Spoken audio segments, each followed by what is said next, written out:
Rapidement, Digilytics, pour ceux qui ne connaissent pas, donc on est vraiment une société hybride. Conseil digital, je reviendrai juste rapidement sur le prochain slide. Et puis surtout, Startup Studio. Alors on a un programme hybride, dans le sens où on réalise du conseil plutôt digital autour de l'expérience client. Mais surtout, on permet à nos collaborateurs de créer en tant que tel des nouveaux services digitaux et d'incuber des startups.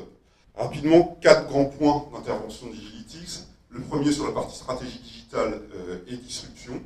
On mène un gros travail de veille sur l'ensemble du secteur, mais spécialement sur la partie FinTech et InsurTech, avec différentes missions qu'on a pu mener auprès des directions générales, auprès des assureurs ou des banquiers, sur les nouvelles tendances, notamment dans la FinTech, autour du robo-advisor, ou bien sur l'impact du Big Data sur le cœur du métier de l'assurance.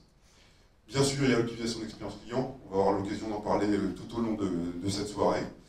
Derrière l'utilisation de l'expérience client, il y a bien sûr la digitalisation des opérations et des parcours collaborateurs. C'est vraiment un point important pour nous. Il ne suffit pas d'imaginer une bonne expérience client. Si derrière, vos collaborateurs n'ont pas les moyens de délivrer en tant que tel ce parcours à cette expérience que vous voulez leur offrir, et là on va se heurter vraiment à une vraie problématique. Et puis le dernier point qui va ouvrir aux présentations suivantes, la valorisation de la donnée en action. Alors effectivement, c'est pas simple. On est au démarrage, on confond. D'ailleurs, quand on a commencé à travailler sur ces sujets, on a passé beaucoup de temps à expliquer ce que c'est l'expérience client, à la différence du service client, de tout ce qui est relation client, parce qu'on a tendance à tout mélanger. La première chose qui a été faite chez Generali, donc ça a été impulsé vraiment par la direction générale, donc avec une forte volonté de transformer l'entreprise autour de ce sujet de l'expérience client, puisqu'on a une direction générale qui avait compris, parce qu'on vient de changer de direction générale, que ce sujet d'expérience client était vital et qu'il fallait transformer l'entreprise. Donc la première chose qui a été faite, c'est de transformer complètement l'organisation. C'est-à-dire qu'on avait jusqu'à présent, comme dans beaucoup de compagnies d'assurance, des directions de marché, de branches. Donc dans l'assurance, vous avez des gens qui s'occupent des produits du particulier, du professionnel. Donc on a l'auto, l'habitation, etc. Donc tout ça, on a désiloté. Et la première chose qu'on a faite, c'est qu'on a lancé ce qu'on appelle les univers clients, c'est-à-dire des personnes qui sont en charge de l'expérience client sur chacun des segments. En fait, on a démarré, donc effectivement, je vais démarrer par la partie design thinking, donc on a fait rentrer dans l'entreprise ces méthodes quand on a commencé à travailler sur l'expérience client, la définition.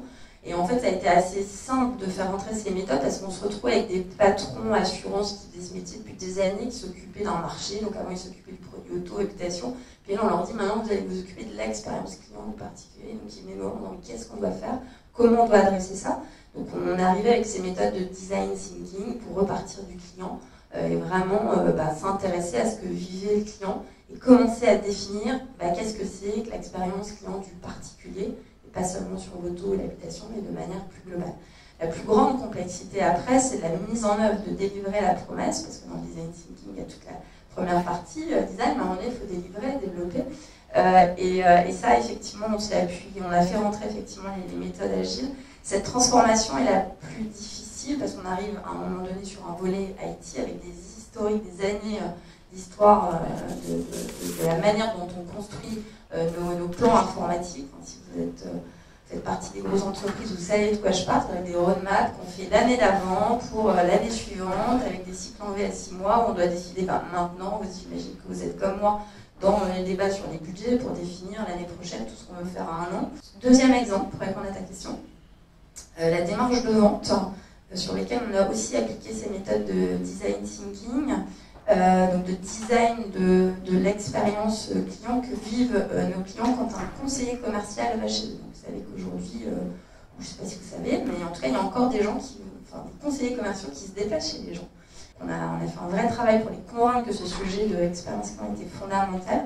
Et on a, en accord avec eux, redéfini complètement la démarche de vente en appliquant ces méthodes de design, donc en repartant de clients, de ce qu'ils nous disent, donc en appliquant les méthodes de Discover. Ensuite, on a vraiment fait la partie description et on est en phase de design. On arrive sur là, on est en phase où on a prototypé ce qu'on voudrait que cette démarche soit. Donc, on a quelque chose qui est assez sympa. Et on est dans les problématiques. Maintenant, comment on met ça en œuvre dans nos systèmes, avec tous les joies des systèmes d'information que vous connaissez dans les grosses entreprises. Troisième exemple, alors là je ne suis pas sur le design thinking, mais plus sur la partie approche agile, où on essaye en tout cas de développer chez nous aussi la culture du test and learn.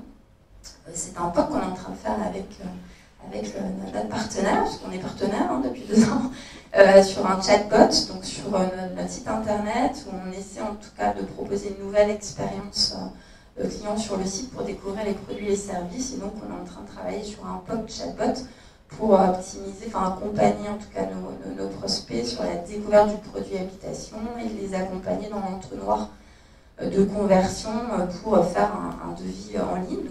Et l'expérience client n'est pas encore au cœur des problématiques et de se dire on va le tester pour voir si ça apporte de l'expérience client, puis on va le tester avec des utilisateurs. C'est quelque chose sur lequel la route est encore longue.